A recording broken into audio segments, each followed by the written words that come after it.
Armed with his new passport, Paddington and the Browns go to Peru to visit Aunt Lucy. However, when they get there, they discover that she has gone missing, so an adventure is in order.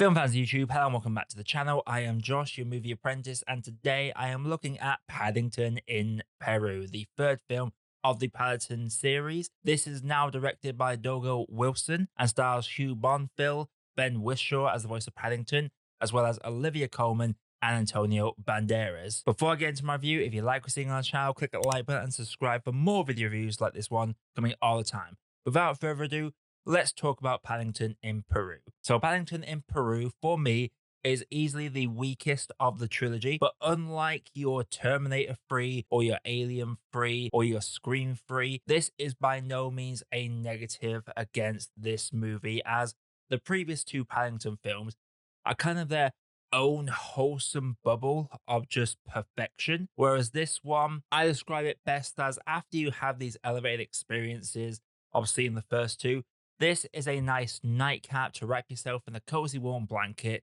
with a hot cup of coffee and, of course, a marmalade sandwich. Honestly, this is an enjoyable film. It just makes you feel warm. That is my best way to describe this film. It makes you feel very warm. Now, why it doesn't work, I think because of the changes of director, there was a lack of consistency with it. Like, yes, Paddington is still very much the not naive, but the very optimistic, see the best in people kind of individual. Ben Whishaw, as usual, delivers a great performance as the titular bear. However, when it comes to the Brown family, their role is very subdued in this, especially the two kids. They're all pretty much grown up now. One's about to go to college, and one's very much the stereotypical teenage lad hiding in his room on his video games. There is a lack of connection when it comes to the Brown family, and any connection with them kind of feels lessened. There's also the fact that all the neighbors in this have a small cameo, and that is it. Because obviously the Browns, they go to Peru. So this whole community that Paddington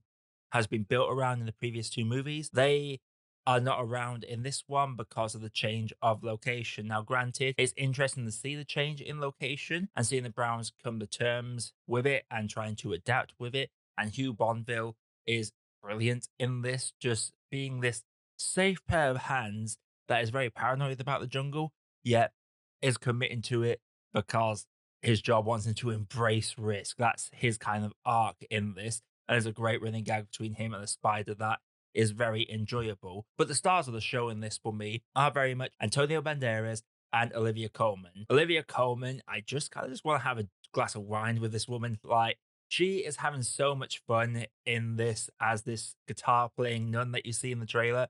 She is a lot of fun in this. I will say that there are a lot of plot elements that are very predictable, especially when it comes to Paddington. Because it's Paddington, you kind of know where it's going to conveniently go, and that lacks any sort of sting or stakes going later into the movie. But Antonio Banderas, who plays a boat captain tour guide that is guiding the Browns down the Amazon River, he is the highlight of this movie. The absolute highlight. He commits 100%. My favorite moment in this film involving him and Paddington having an almost cartoon esque sequence.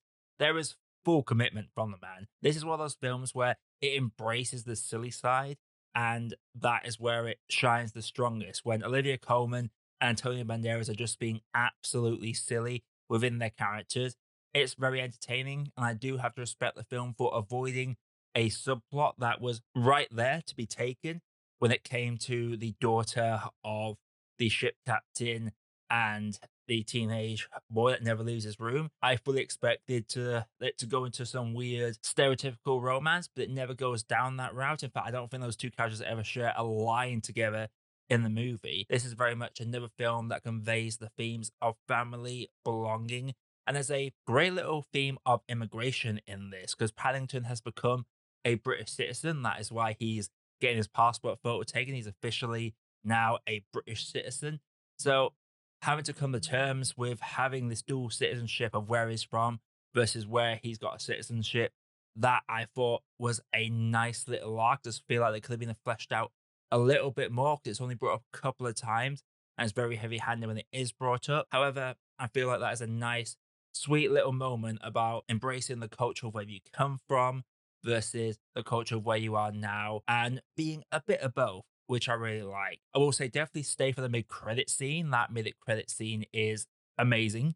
That's all I'm going to say. I'm not going to spoil what happens in it, but it is absolutely glorious. I just feel like this is a film that doesn't quite live up to the first two because a lot of the side characters do not exist in this, and there's only a couple to come in and replace these characters. And I will say as well, the predictable elements meant that there was not really any high stakes when it came to the movie, especially when it came for the hunt for Aunt Lucy.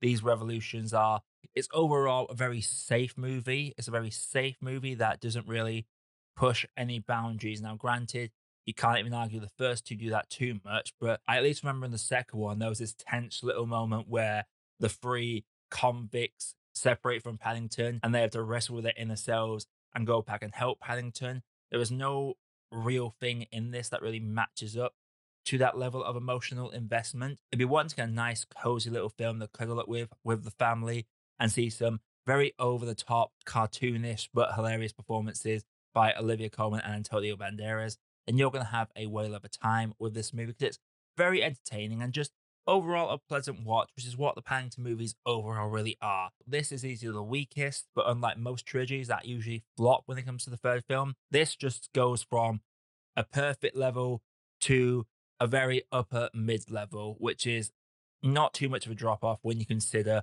other trilogies that are out there. Before I get into my grade, if you like what you're seeing on the channel, click the like button and subscribe for more video reviews that's coming all the time. Coming up on the channel, we got Gladiator 2 to look at, as well as a couple of final bits of London Film Festival coverage before I move on to sticking with the general releases. But without further ado, let's get into the grade. Paddington in Peru.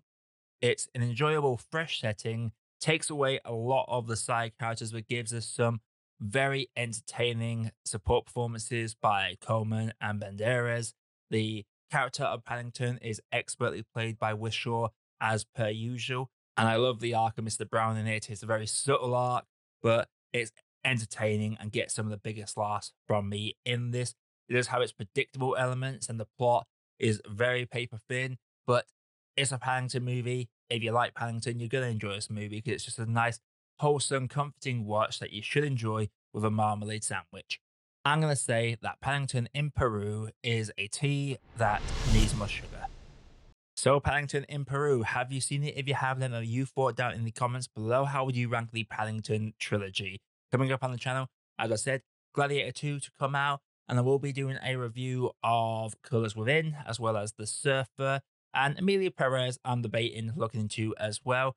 And I'm planning to get a video essay out by the end of the year as well. So stay tuned for that. And until next time, everybody, I am Josh. I have been Movie Apprentice. And I'll see you all in the next video.